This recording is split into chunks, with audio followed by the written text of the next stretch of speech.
ఓం శ్రీమాత్రే నమః. భక్తుడి లక్షణం. ఈ రోజుల్లో సర్వసాధారణంగా అందరి మనసుల్లో తలెత్తే ప్రశ్న, ఎన్నో పూజలు ఎన్నో దాన ధర్మాలు చేస్తున్నాను, దైవనామ స్మరణ కూడా చేస్తున్నాను, కానీ దేవుడు నన్ను పట్టించుకోవడం లేదు, నా సమస్యలను తీర్చడమే లేదు అని దేవుణ్ణి నిందిస్తూ ఉంటారు. ఏ పూజలు కానీ ఏ ధ్యానాలు దానాలు చేసినా మనసు పెట్టి చేయరు, తన్మయత్వంతో చేయరు, దాని ఫలితం కూడా అలాగే ఉంటుంది. ఒక్క కొబ్బరికాయ కొట్టి ఎన్నో కోరికలు అడుగుతున్నారు, ఆయనకు పెట్టిన ప్రసాదాన్ని ఆయన పేరుతోనే తింటున్నాము. ఒక్క పేదవాడికి కడుపు నిండా భోజనం పెట్టావా? ఏ ఒక్క పేదవాడికైనా కట్టుకోవడానికి బట్టలు కొనిపెట్టావా?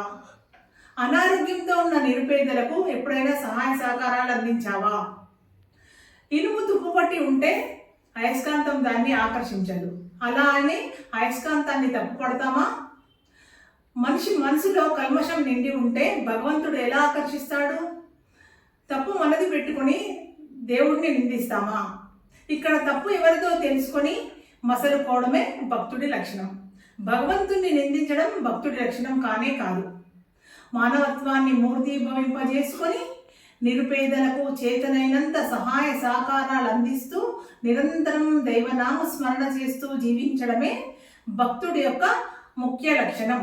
ఈ వీడియో మీకు నచ్చితే ఓం శ్రీమాత్రే నమః అని కామెంట్ చేయండి.